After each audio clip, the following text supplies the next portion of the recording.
All right, so I want you guys to see something. I'm going to be attempting to take this out again. This was a raised bed, as you can see, where my watermelons were planted here, and this papaya tree started growing out of it. And I haven't been here particularly in this property much, so I didn't get a chance to get it when it was like super young. But what I try to do is get it into this pot because I really like this tree. Now, the beauty part is that I had already a sort of like a raised structure over here. You know, so if I basically like dig, you'll see that the this is something else here. That's something else, or I mean, it could be part of this tree, who knows. But I'm going to dig this carefully, and I'm going to take this tree out, and I'll show you how or what the results of that would be. Stay tuned. All right, so I got to the taproot. As you can see, this is the taproot right here. It's not super long, right? Now it grew through this thing here, so I got to get the roots out through there without hurting the trunk, because that could create a problem later on. But this is what I'm going to attempt to put in there now. So I'm here by myself today, so what I'm going to do is show you what the roots look like, and then what I'm going to do is plant it in there, show you when it's done. Alright, so here's what I've done. I've cut some of these roots, not too much, just very, very little bit.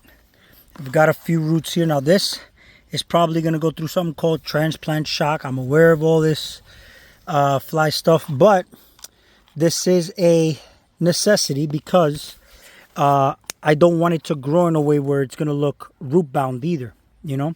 So this is why I've cut these roots the way I have. This is the way the roots now look. All right, so I'm going to put this tree inside now with the assistance of my son, who's going to hold that tree in place, and then I'm going to put the soil in here. So I'm going to do this because I'm in I got to do this in a timely fashion. Stay tuned. All right, here it is. See that? See how the leaves are a little droopy? Of course, that's expected, but you know, the leaves may all fall off, which is fine, but I'm going to keep you guys updated on this. And what I'm going to do is put some wood chips on top. Remember, if you ever do this, don't plant this above this line over here, because it will rot. That's where the little wire was at. If I plant up there, forget it, that trunk will rot. So right now what I got is this tree perfectly planted right now. I'm going to put some wood chips, not really touching the base, but around it, so that water doesn't accumulate on top like that. And I'm going to keep you guys posted on the progress of this tree. And before I close this video, what I'll do is I'll show you the wood chips on top. Don't keep it in full sun, obviously. I'm going to keep it in the back of the property in the meantime. And then keep you guys posted on how this tree looks, because I'm going to overwinter it. Literally put it inside so that it doesn't get affected by the frost. We'll talk soon. Well, stay tuned. This is where the tree was, right? So here's the tree now. All right, and you can see that I put wood chips and a bunch of obstacles there, of course, because we want to make sure we don't let this tree fall or get messed up of any kind. You know what I'm saying? Now, here's the thing. Suppose it, like, you know, like I told you, all the leaves will fall off.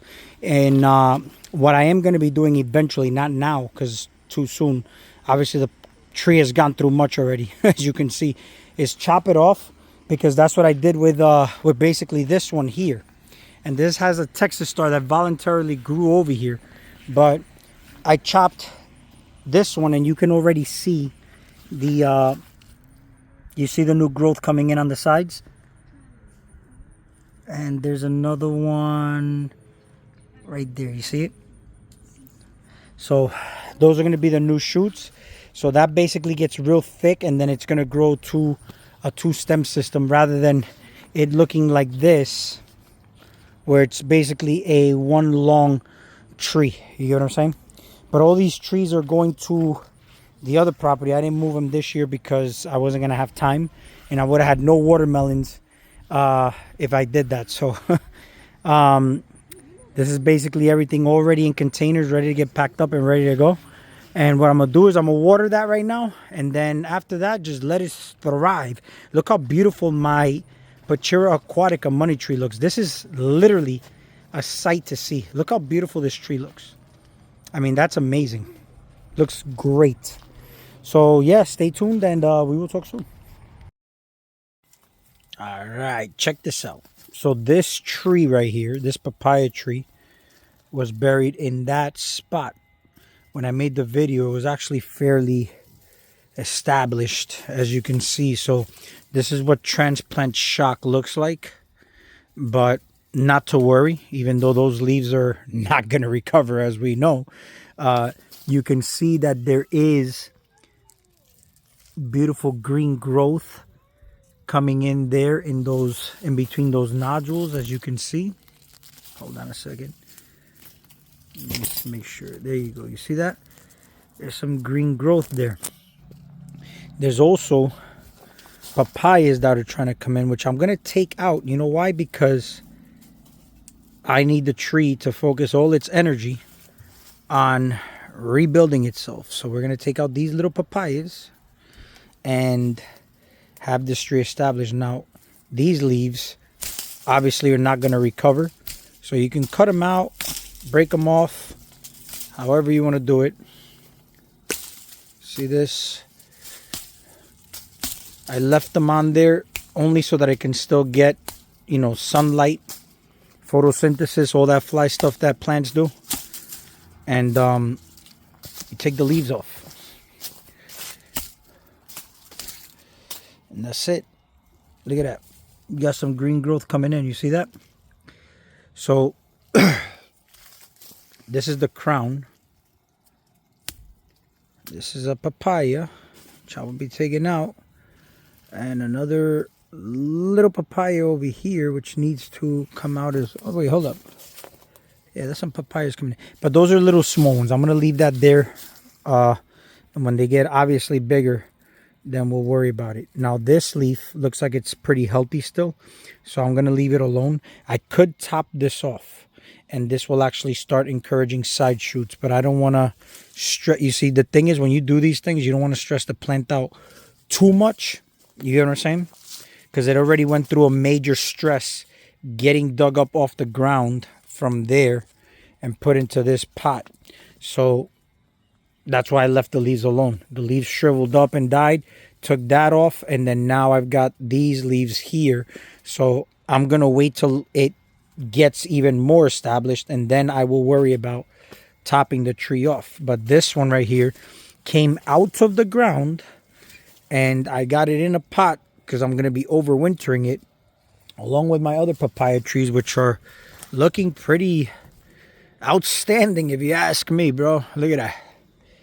See that? So they look pretty good. And I got another one over here with a popular yellowing leaves that people actually want to like find out about, which I just said is not a big deal. When you grow them in pots, you're going to get lower yellowing leaves, but nothing to worry about. Those are things that are going to just happen naturally, and we just got to live with it. What I do is I establish them in pots, overwinter them, and then plant them on the ground in the springtime, and you will have monstrous trees with no lower yellowing leaves. And you just repeat the process by getting some new papaya seeds and just basically reestablishing the tree after that. If you just like the tree, then keep it in a pot. I mean, it's not going to get super, super large. It'll get long enough and big enough, but not as large as it would if it was growing on the ground. So if you're into the trees, I love the trees. I mean, I basically keep one in a pot just because I like the trees. One of my favorite trees. But if you're looking to get fruit, I would basically establish them in a pot like I am now, and then overwinter them. And then in the springtime, put them back out, and you're good to go. All right, that's all I got. We'll talk soon.